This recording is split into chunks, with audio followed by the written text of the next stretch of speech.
I'm Lena. I'm 28, and I've lived on this street in Savannah for 3 years now, long enough to know its rhythm the way, a song you've heard too many times. The Caldwells leave for work at 7:15. Mrs. Ramirez waters her roses every other morning.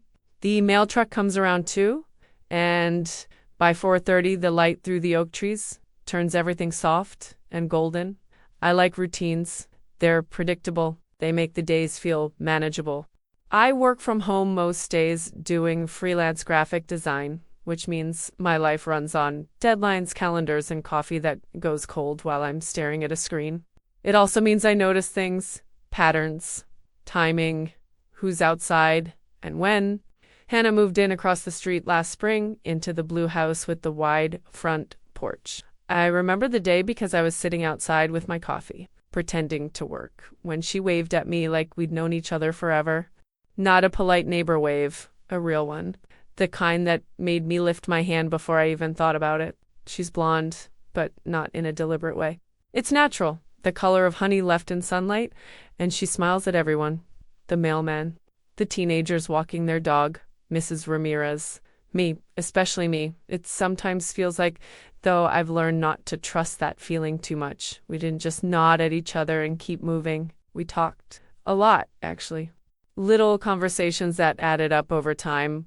The weather, the neighborhood, the way the street floods when it rains too hard. Once, she asked if I knew a good place for breakfast, and I told her about the diner on Abercorn Street. 2 days later, she mentioned the blueberry pancakes, like she wanted me to know she'd gone. Hannah is easy to talk to, open, warm. She makes you feel like whatever you're saying matters while you're saying it. I've seen her stand on her porch talking to Mr. Caldwell about tomato plants for 20 minutes. I've watched her help Mrs. Ramirez carry groceries inside. She's like that with everyone, which is exactly why I told myself that whatever I felt didn't mean anything, because I'm practical. I don't let myself hope for things without clear boundaries. I believe in staying where things make sense. Wanting something uncertain has never felt safe to me, especially when that something lives across the street and shows up in my daily routines. Still, I noticed her. I noticed how she went running most mornings, how she stretched on her porch afterward, how she always seemed to be outside around the same time I was. Coincidence, I told myself. Just neighbors with similar schedules. We talked, we smiled, we waved, and then we went back to our separate houses. It was fine. It was manageable. It fit neatly into the life I understood. I just didn't realize yet how small that life had become. At the time, I thought that kind of quiet was enough, that nothing important was missing, that I was choosing stability over risk, without admitting I was also choosing distance from the person across the street. And that distance felt normal until it suddenly didn't. I started noticing Hannah in the way you notice. Something only after you've already decided it doesn't matter. Small things. Patterns, I told myself, were meaningless. She checked her mail a little after 2, right after the truck passed. She sat on her porch with a glass of iced tea on Tuesday and Thursday afternoons. She tied her hair up when she was stressed and let it fall loose when she wasn't. I didn't plan my days around hers. At least that's what I told myself. But somehow I was always outside when she was not, deliberately, or maybe deliberately in a way that didn't feel like a decision. Just timing, coincidence. 2 people who happened to live across the street from each other and worked from home too much. We talked like that. In pieces. A few minutes here, a few there. She'd comment on my yard. I'd ask how her run went. She laughed and said she'd killed a cactus from overwatering, and I laughed harder than the joke deserved. Another time she asked what I was working on, and I gave her a vague answer, because explaining my job always felt more intimate than I expected. Sometimes there were pauses in our conversations that felt full, not awkward, like we were both waiting for something else to be said. I noticed those pauses. I noticed the way she held eye contact just a second longer than necessary. I noticed how she stayed on her porch, even after the conversation had clearly ended, like she was giving me space to add something. I never did. Hannah made it easy to pretend none of it meant anything. She was like that with everyone. I watched her talk to delivery drivers, to neighbors I barely knew, to people passing by with dogs and strollers. She laughed easily, asked questions, remembered details. It was impossible to tell where friendliness ended and something else might begin, so I decided it ended nowhere. That was safer. I told myself that if she were interested, she'd make it obvious. And then I ignored all the ways she already had.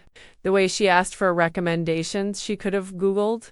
The way she offered help she didn't need to offer. The way she remembered things I mentioned once and brought them up weeks later.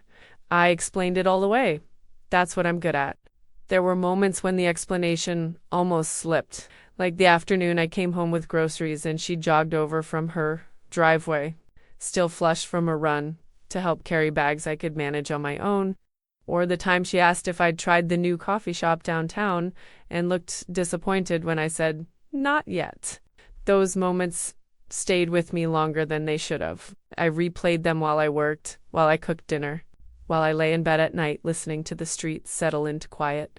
Still, I didn't act. I smiled. I waved. I stayed in the narrow space between wanting and doing nothing about it. It felt controlled, responsible, and a little lonely in a way I didn't want to admit yet. I told myself this was adulthood, not fear, and that I was handling it. My friends noticed before I was ready for them to. I'd mentioned Hannah a few times, casually, the way you mention a neighbor when you're running out of small talk. Nothing important, nothing loaded. At least that's how it felt to me. Apparently it didn't sound that way to them. We were having dinner at Jess's place one night, takeout containers spread across the table, wine poured a little too generously. We were talking about work, about people we barely remembered from college, about nothing in particular. Then I mentioned Hannah again, just a passing comment about her porch swing. Jess looked at me over the rim of her glass. "Wait, is this the same neighbor you were talking about a few weeks ago?" "Yes," I said. "Hannah. The one with the blue house?" "Yes." "And the running habit?" I paused. "I don't know if I'd call it a habit." Jess smiled. "You know what she wears when she runs?" I frowned. "That's not." Maria leaned forward. "Lena, you just described her schedule." "I live across the street," I said. "It's not weird." Jess laughed. "You also know her favorite diner order." That came up in conversation. I felt heat crawl up my neck. "Nice. We talk sometimes." "We talk about her all the time," Maria said gently. "That's not true." "It kind of is," Jess said. "You mentioned her hydrangeas last month for like 10 minutes. They're impressive hydrangeas." Maria smiled at me the way she does when she's trying not to push too hard. "Okay, so what's the deal?" "There is no deal," I said. "She's my neighbor, a neighbor you clearly like," Jess said. I stopped. There was no point pretending I didn't know what they meant. "'Cause it doesn't matter." Maria tilted her head. "Why not?" "Because she's just being friendly. That's who she is." Jess raised an eyebrow. "And how do you know that?" "Because I know what interested looks like," I said, even though I wasn't sure that was true. And this isn't it. Maria didn't argue right away. She just watched me, thoughtful. "Or maybe it is, and you're talking yourself out of it." I shook my head. "I can't misread something like that." "Why not?" "Because I see her every day," I said. "If I'm wrong, I still have to see her." "On the porch, at the mailbox, across the street. It doesn't just disappear." Jess nodded slowly. "Okay, that part is fair, and I don't want to make things weird." Maria smiled softly. "Lena, they're already weird, just not out loud." That landed harder than I expected. I stared down at my plate. I knew what they were saying. I'd known for a while, but hearing it from someone else made it harder to ignore. "So what?" I said finally. "You think I should just walk across the street and say something?" Jess grinned. "I think you've been standing still for a long time." Maria nodded. "And I think you're confusing being careful with being afraid." I didn't respond. Not because they were wrong, but because they weren't. And that was uncomfortable in a way I wasn't ready to deal with yet. The conversation with Jess and Maria should have ended there. It didn't. They brought Hannah up again the next time we saw each other and the time after that. It turned into a thing, this ongoing topic that followed me from one dinner to the next, like they were waiting to see how long I'd keep pretending nothing was happening. So Jess would say casual, but not really, "How's your neighbor?" "She's fine," I'd answer, and then try to change the subject. They'd never let me. We were at Maria's apartment one night in early October, sitting on her balcony with takeout and half-empty wine glasses scattered across the table. The air had finally cooled enough that you could almost believe fall existed in Georgia. Maria set her glass down with a firmness that made my stomach tighten. "Okay," she said. "We need to talk about this." "About what?" "About the fact that you've been orbiting this woman for months and haven't done anything about it." "I'm not orbiting," Jess snorted. "You talked about the way she drinks iced tea last week." I was making conversation. "You said she holds the glass with both hands," Jess said. "Both hands," I sighed. "Can we not?" Maria leaned back in her chair, studying me. "Why are you so determined to stay exactly where you are?" "Because it works," I said. "My life works." "Does it?" she asked gently. I didn't answer. Maria continued. "You keep saying she's just being nice. But what if she's not?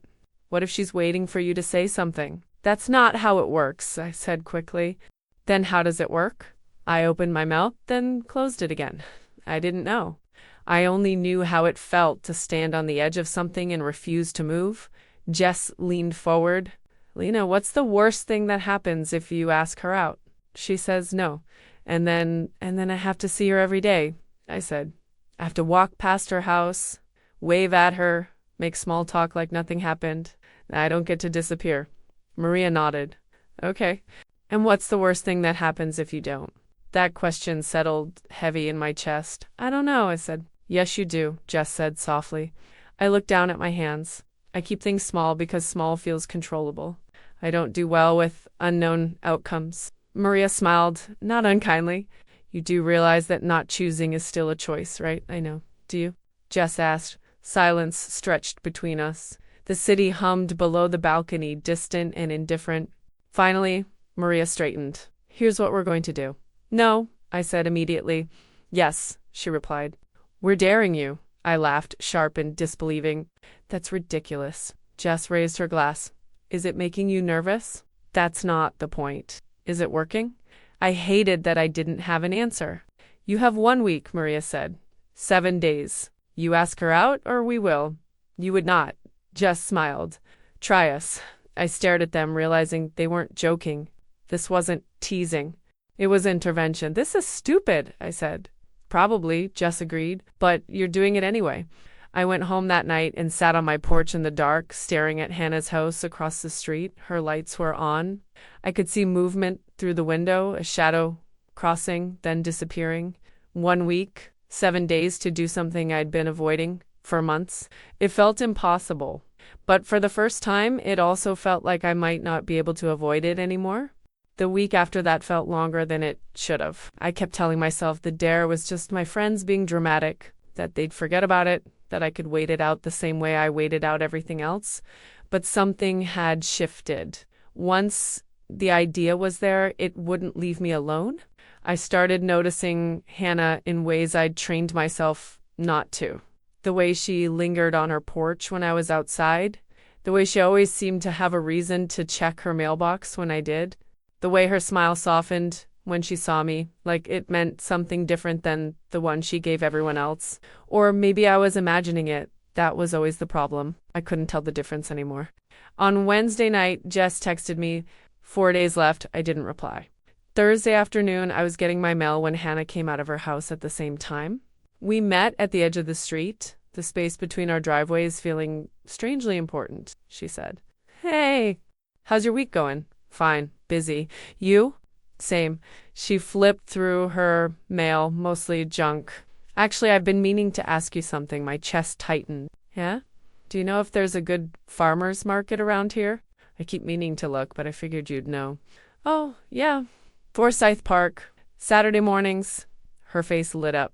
"Perfect. Thanks." There was a pause. One of those full ones. I felt it hanging there, waiting for me to fill it. I didn't. She smiled again, smaller this time, and headed back toward her house. I stood there holding my mail, annoyed with myself in a way that felt deeper than usual. That night, Maria called me. 2 days, she said, without any greeting. "I know. Have you talked to her? We talked yesterday, and nothing," I said. "We talked about farmers' markets." Maria was quiet for a second. "Lena, I need to tell you something." The tone of her voice made my stomach drop. What? Jess ran into someone we know, a woman named Rachel. She lives a few streets over from you. Okay, she's interested in Hannah. The room felt smaller. Interested how she saw her at a coffee shop and asked about her. She wants to talk to her. I swallowed. When? I don't know. Soon. After we hung up, I sat on my couch staring at nothing. I pictured someone else walking up to Hannah with the confidence I didn't have. I pictured her smiling, saying yes, and me watching it happen from across the street like I watched everything else. I'd told myself waiting was safer, that doing nothing meant I couldn't lose anything. I'd been wrong. Waiting was a choice, and it came with consequences. Friday morning, I stood in my kitchen holding my coffee, staring out the window at Hannah's house. Her car was still there. The porch swing moved slightly in the breeze. I felt tired, not sleepy. Tired in my chest. Tired of rehearsing conversations I never had. Tired of explaining away things that felt real. Tired of standing still. I didn't want to watch someone else step into a moment I'd been circling for months. I wanted to move. And for the first time, wanting that felt stronger than the fear of what might happen if I did. Saturday morning came faster than I wanted it to. I woke up early, my brain already running through worst-case scenarios before my feet hit the floor. I made coffee with hands that wouldn't quite steady and stood at the kitchen window longer than necessary, watching Hannah's house across the street. Her car was still there. Maybe she'd forgotten about the farmer's market, or maybe she was waiting. I didn't know which possibility scared me more. I changed clothes twice, settling on jeans and a clean shirt that felt like an upgrade from my usual work-from-home uniform, without trying too hard. I caught my reflection in the mirror and barely recognized myself, not because I looked different, but because I felt like I was standing on the edge of something I couldn't step back from. I walked to the front door and put my hand on the knob. Then I stopped. Every excuse I'd used for months lined up neatly in my head. We're neighbors. Don't make it awkward. You'll still have to see her. You don't even know if she likes women. You don't know if she likes you. The quiet felt safer than the risk. I stood there longer than I want to admit, suspended between wanting and doing. Then I opened the door. I made it halfway down my driveway before doubt caught up with me again. This was ridiculous. I was about to walk across the street and ask out a woman who probably thought of me as the quiet neighbor who talked about yard maintenance and breakfast spots, a woman who smiled at everyone, a woman who had no reason to see me as anything more. I turned around, took 3 steps back toward my house, and stopped. If I went inside now, nothing would change. I'd go back to watching from windows, to timing my trips outside so they didn't look intentional, to telling myself this was fine, even when it didn't feel that way anymore. I thought about Rachel, about someone else asking Hannah out with ease, about standing on my porch months from now, pretending I didn't care while something real slipped past me. My phone buzzed in my pocket. A text from Jess. You've got this. I huffed out a quiet laugh. She had no idea where I was or what I was doing, but somehow she knew. I took a breath and turned back toward the street. Each step felt heavier than the last, not because the distance was far, but because it felt like I was crossing something invisible, a line I'd drawn around myself years ago and never tested. By the time I reached Hannah's driveway, my heart was pounding hard enough that I wondered if she'd hear it. I walked up the path, past the familiar porch railing, and stopped at the bottom step. She was there, sitting on the porch swing with a book in her lap, hair down around her shoulders, wearing cut-off shorts and a loose gray t-shirt. She looked up when she saw me, surprise flashing across her face before settling into something unreadable. Hey, she said. Hey. My voice sounded steadier than I felt. I was wondering something. She closed her book and set it beside her. Yep, this was it. The moment where I either said what I came to say or carried it with me for another year. I could still back out, ask about trash pickup, complain about the heat, say anything that kept us exactly where we were, but I didn't want that anymore. I was wondering if you wanted to go to the farmer's market with me, I said. The one at Forsyth Park. This morning. The silence that followed stretched long and thin. Hannah stood up slowly, like she didn't want to break whatever this was. She stepped closer, close enough that I had to tilt my head back slightly to look at her. "Can I ask you something first?" She said, "Okay." She looked at me for a second, really looked. "Why now?" I swallowed. Because I should have asked a long time ago. Something in her expression softened, like I'd finally said the right thing. "Okay," she said. "Okay," she smiled. "Yeah, let's go." I stared at her like I needed a second to catch up with reality. "Really?" I asked, because my brain hadn't accepted it yet. "Really," she said, smiling in a way that felt different than before. Smaller, softer, like it was meant just for me. She disappeared inside to grab her shoes, and I stood there on her porch trying to breathe normally. My hands were shaking, but not from fear this time. From the sudden release of something I'd been holding in too tightly for too long. She came back out wearing sneakers, her hair pulled into a loose ponytail. She locked the door behind her and stepped down onto the walkway, stopping in front of me. "You okay?" she asked. "Yeah, I think so." "You don't sound convinced." "I'm just processing," she laughed, warm and easy. "Okay, we can process on the way." We walked to my car together. She slid into the passenger seat like it was the most natural thing in the world, and I took the driver's seat, hands still not quite steady as I started the engine. Neither of us talked for the first few blocks. The street fell away behind us, replaced by familiar roads I'd driven 100 times. Now feeling different just because she was sitting beside me. After a minute, Hannah turned toward me. "Can I tell you something?" "Sure." "I've been waiting for you to ask me out for about 4 months. I almost missed the stop sign, what?" She laughed. "Yeah." I kept thinking, okay, maybe this week, maybe she'll finally say something. And then you never did. I didn't think you were interested. She shook her head.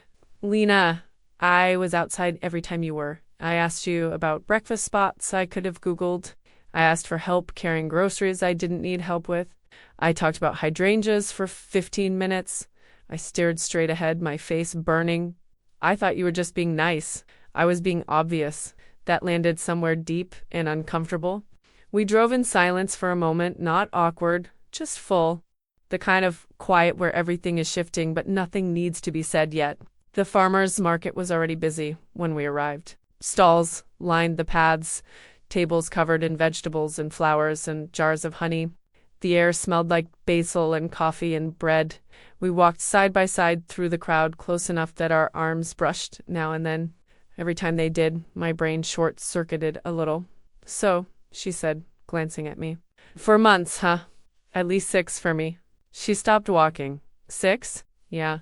She stared at me and then laughed, shaking her head. "Jesus, Lena, what took you so long?" I didn't have a clean answer for that. I guess I was scared of what? Of getting it wrong? Of thinking it was something and finding out it wasn't? "And what do you think now?" I looked at her, really looked at her. I think it was something. Her smile softened. "Yeah, me too." We wandered through the market, stopping at a stand selling peaches. She picked one up, turned it over, and smiled like she'd found something perfect. "I moved here for a fresh start," she said, not looking at me. "I left a lot behind in Atlanta. A relationship that didn't work.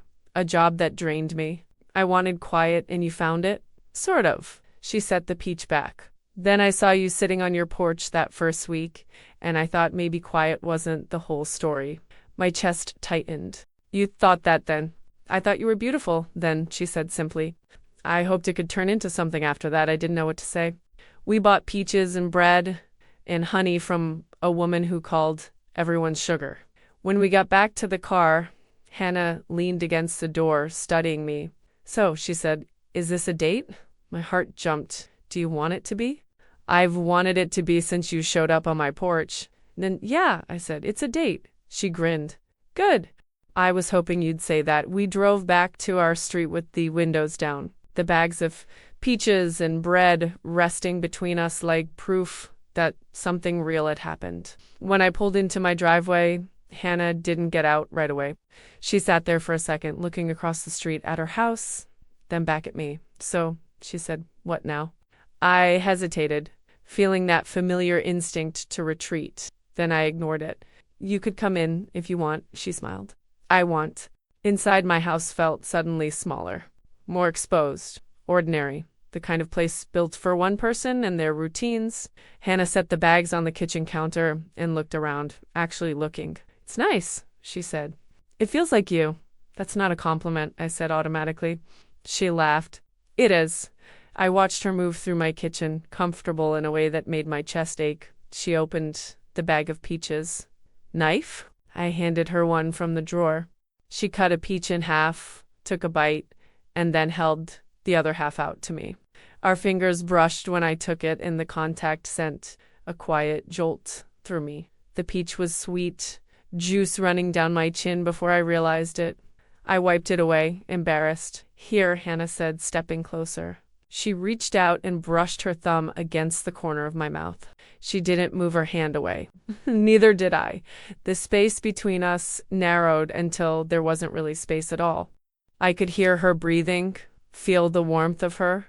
I'm tired of waiting, she said softly. For what? She smiled, her eyes steady on mine. For you to kiss me. My heart stumbled. I don't know if I'm good at this. At kissing? She asked gently. At any of this. That's okay. Her hand stayed against my face. Neither am I. She leaned in, slow enough that I could stop it if I wanted to. I didn't. The kiss was soft and warm, unhurried.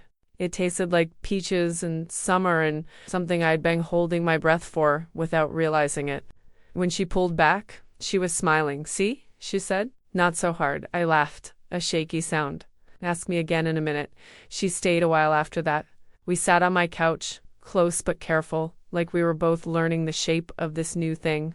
We talked about her, work, freelance photography, families, and kids who hated smiling on command. I told her about my clients and deadlines and how much I hated explaining what I did. At some point, she reached for my hand. It felt natural, like something that had been missing. I was waiting, she said quietly. Not because I didn't have options, because I wanted you. My throat tightened. I'm sorry it took so long. Don't be sorry, she said. Just don't disappear on me now. I won't. She had to leave eventually, a shoot later that afternoon. At the door, she kissed me again. Slower this time, like she was making sure I was real. I'll see you tomorrow? She asked. Yeah, I said. Definitely. When she left, I stood there in my living room staring at the closed door, trying to understand how everything had changed without the house itself changing at all. I picked up my phone and texted Jess and Maria. I did it. The replies came immediately, and I smiled so hard my face hurt. The weeks after that didn't feel dramatic. They felt steady. Hannah came over most evenings after work. Sometimes we sat on my porch, sometimes on hers, the swing moving gently beneath us while the street settled into its nighttime rhythm. Cars pulling into driveways, porch lights flicking on, someone's dog barking down the block. We talked about our days, ordinary things. She told me about the families she photographed, how kids never smiled on command, and how she'd learned to make them laugh by pulling ridiculous faces behind the camera. I told her about clients who'd changed their minds too many times, and deadlines that crept up faster than expected. None of it felt boring when she was the one listening. Jess and Maria met her a few weeks later. They came over on a warm evening, pretending not to be nervous while failing completely. Hannah brought out iced tea like she'd been hosting people on that porch her whole life. They liked her immediately. Of course they did. At one point, Maria looked at me the way she always does when she's about to say something honest. You seem different, she said. Different how? I asked. Lighter, she said. Like you're not carrying something heavy anymore. I thought about that after they left. About how much energy I'd spent holding myself back. About how familiar that tension had felt, like it was just part of who I was. Later, Hannah and I sat together on her porch swing, her head resting against my shoulder. Across the street, my house looked the same as it always had. Same porch, same windows, same quiet, but I wasn't watching from there anymore. You know what's funny? Hannah said. What? Your friend's daring you. That's what finally got you moving. I smiled. They're persistent. I should thank them, she said. Even though you should have come over on your own months ago. I know. She tilted her head to look at me. Do you? I met her eyes. Yes, I do now. We sat there until the light faded and the street lamps came on, until the neighborhood slipped into the version of itself that belonged to evening. It felt familiar, comfortable, but not limiting. For a long time, I thought staying still meant I was protecting myself, that keeping things contained was the same as being safe. I'd built a life that made sense, that stayed within lines I knew how to manage. What I didn't realize was how much I was leaving untouched. All it had taken was walking across to the street, saying a few words out loud, letting someone see me instead of watching from a distance. I squeezed Hannah's hand, feeling the warmth of it, solid and real. "What are you thinking about?" she asked. "Nothing," I said. Then I corrected myself. "Everything." She smiled, resting her head back against my shoulder. The porch swing creaked softly beneath us, a steady, familiar sound. Across the street, my porch light was on, glowing warm in the dark. The same light I'd sat under so many mornings, convincing myself that wanting something didn't mean I was allowed to reach for it. I knew better now. Not because anything magical had happened or because fear had disappeared. I was still me, still cautious, still practical. I just wasn't standing still anymore, and that made all the difference.